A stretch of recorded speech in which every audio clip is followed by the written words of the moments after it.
we decided to use a nonviolent communication framework as developed by the American psychologist Dr. Marshall Rosenberg. It's a powerful transformation tool at individual level, interpersonal level, and social level.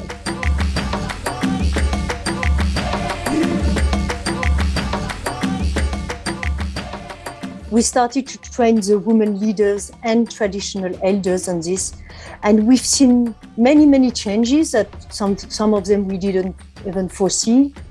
And first, what we saw is this inner transformation.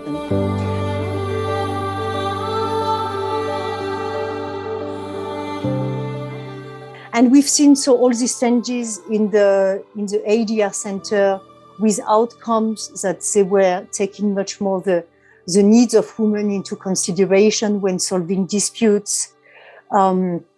They were also listening at a much deeper level. We can see the level of empathy of traditional elders really increasing and moving away from violence. Welcome to this podcast. This is Nida Hilal, presenting on behalf of UNDP's Gender and Crisis Facility.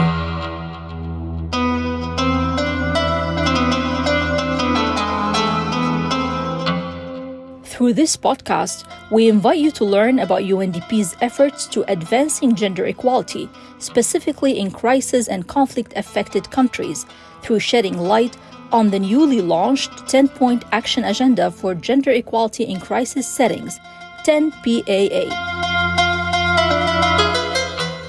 The person you heard at the beginning was Virginie Blanchard, a change maker who is effectively helping local communities and their work in the alternative dispute resolution centers to shift gender-related norms in Somalia through her judicial work with UNSOM and UNDP.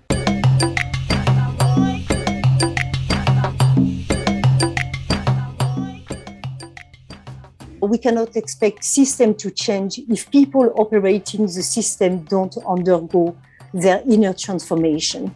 And as we implemented the approach, it really became clear that NVC, so nonviolent communication, could be used not just for increasing access to justice, but it could support other action points on the agenda.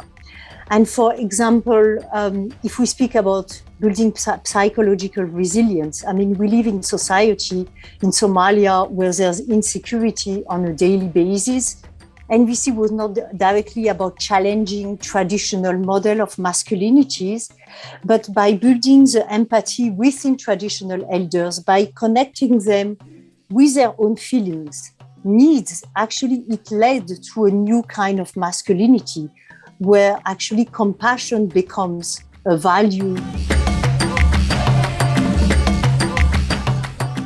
In crisis and conflict-affected contexts, the role and participation of women in formal response, recovery, and peace-building efforts is often neglected or overlooked, as these spheres have long been exclusive to men.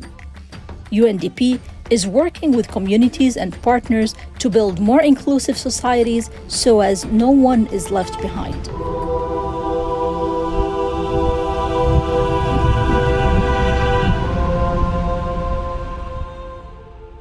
We must continue to prioritize meaningful participation and leadership at all levels. Too often, women and girls are left behind by active discrimination and through pervasive exclusion.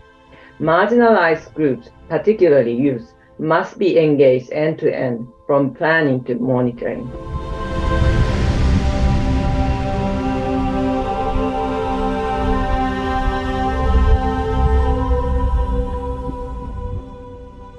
Asako Okai, Director of UNDP's Crisis Bureau and UN Assistant Secretary General, was speaking at the launch of the 10-point action agenda for gender equality in crisis settings in November. She called for a transformational approach to advancing gender equality in crisis and fragile contexts.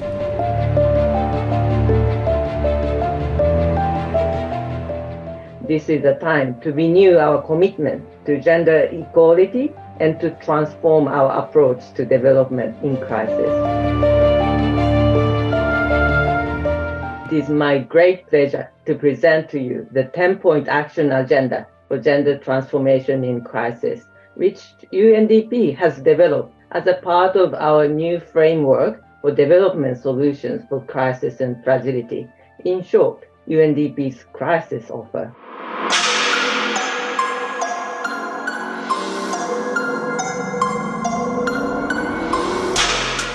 So what is this new 10-point action agenda about?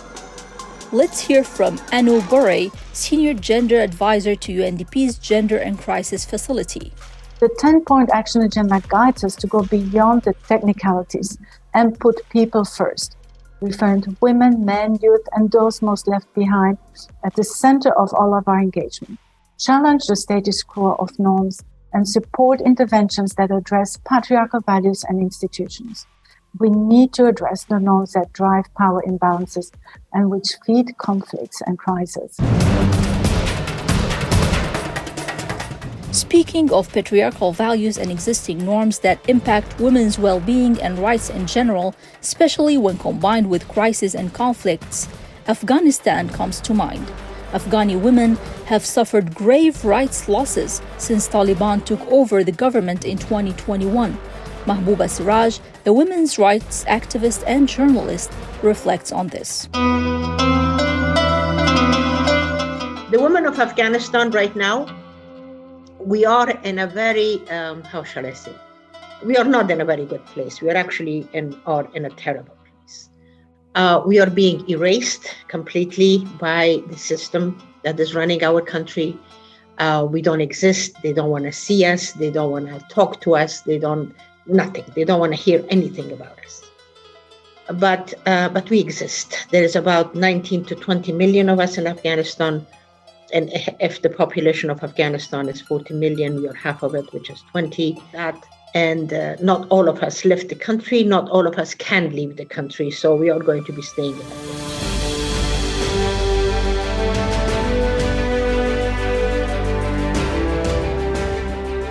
But we are really facing a lot of challenges. The way that the work was done, like before, when UNDP was in Afghanistan, the same old system does not work.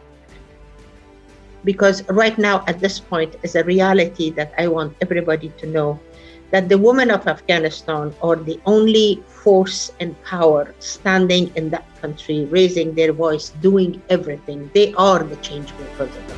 The world really should see us as the change makers that we are, and really should help us accordingly.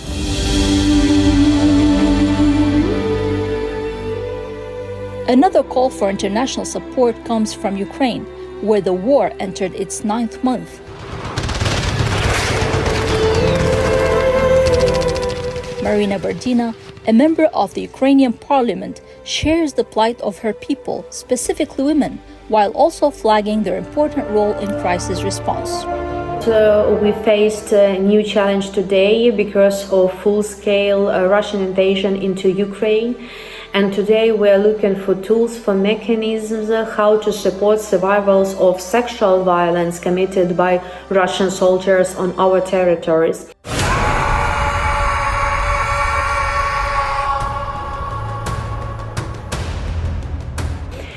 Police and General Prosecutor Office documented numerous cases of such war crimes, and we need to respond in appropriate way to support victims and witnesses of such sexual violence.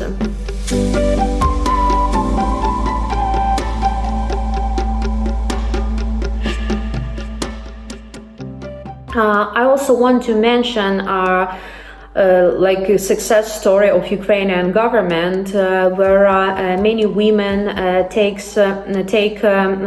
ministry position, and the results of their work.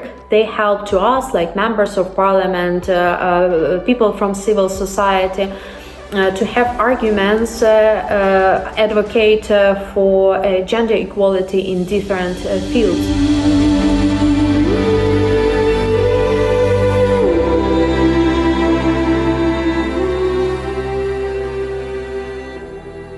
Many changes happens If I asked about possibilities of women to participate in crisis management in Ukraine, especially at this challenging time, I have to say that thanks to the participation of women in Ukraine and government, women have this possibility.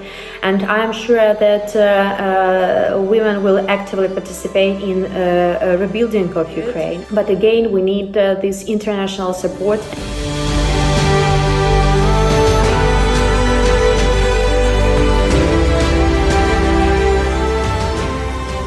How can such calls for support and advancing gender equality be addressed through UNDP's 10-point action agenda?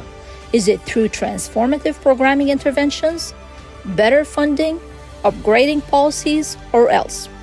Dr. Henry Mertinen, lead associate at the Gender Associations International in Germany, emphasizes the importance of disaggregated data to put numbers and facts into context.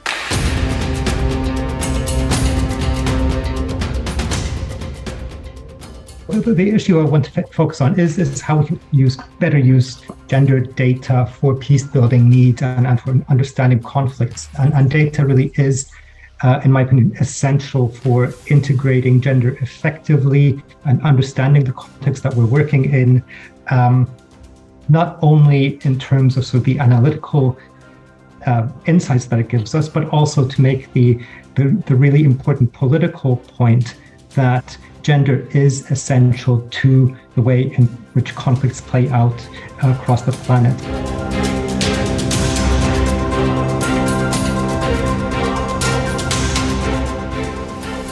Professor Stephanie Seguino from the Department of Economics at the University of Vermont in the United States has another suggestion. Women don't want handouts. This is something that is observed across the world. Women want to make decisions for themselves. And so in order to do that, it requires economic empowerment. And I'm just going to give you some ideas of where one would seek that. First of all, it's access to jobs, not only jobs, but good jobs, jobs that are secure, jobs that have benefits and provide economic security. We know disproportionately women are segregated into those jobs that typically are informal, are the lowest paid and economically secured. Second of all, it requires capital for finance for entrepreneurs, for small businesses, and also for women farmers who often are closed out from finance due to customary laws that inhibit their ability to own title to land that could use as collateral, for example.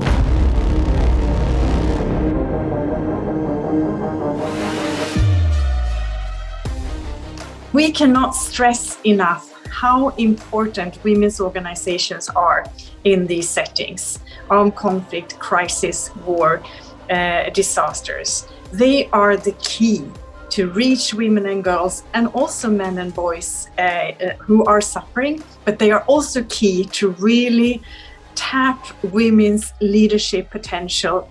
These are some brave, courageous women who struggle under enormous, difficult circumstances. But I think it is good to remind ourselves why we have to work so hard and why we have to work together. And I think it also shows why we need really robust and urgent action from the whole UN system to get ourselves and member states on track, not off track, in relation to the women, peace and security agenda and goals.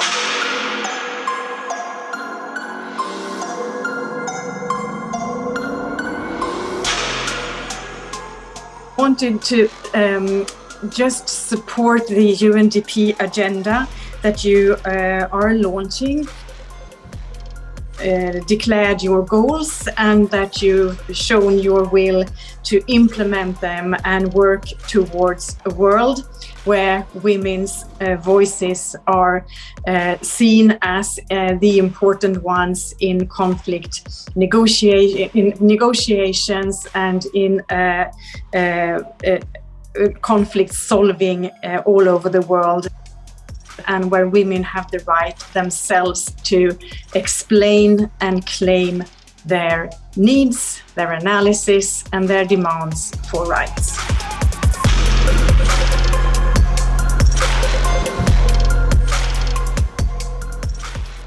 That was Regner, Deputy Executive Director of UN Women for Policy, Program, Civil Society, and Intergovernmental Support, and UN Assistant Secretary General.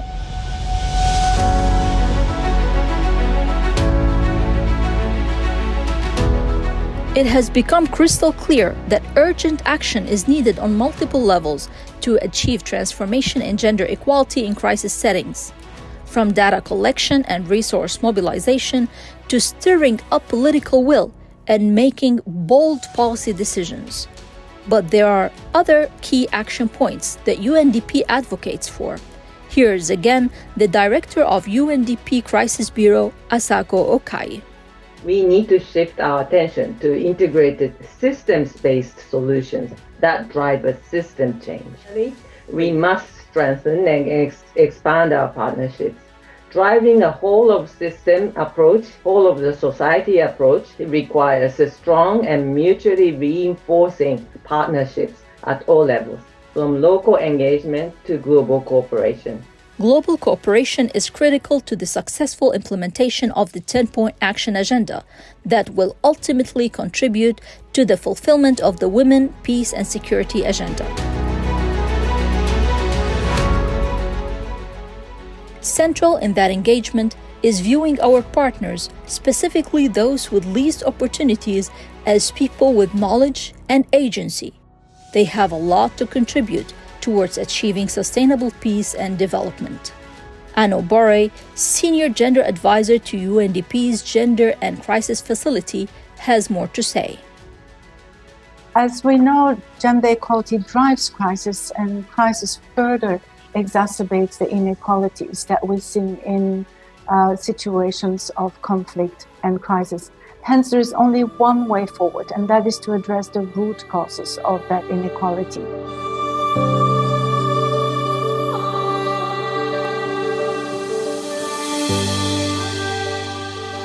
Indeed, only by addressing the root causes of inequality will the lives of millions of women, girls, men and boys, and marginalized communities in crisis and conflict-affected countries be tangibly changed. And only then gender equality could be a reality.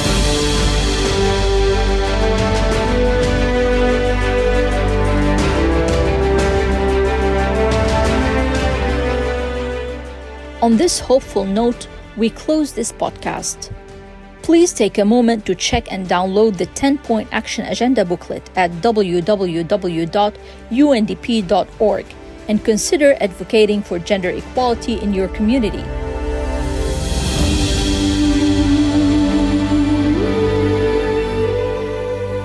Thank you for listening. This is Nida Hilal, presenting on behalf of UNDP's Gender and Crisis Facility. Goodbye.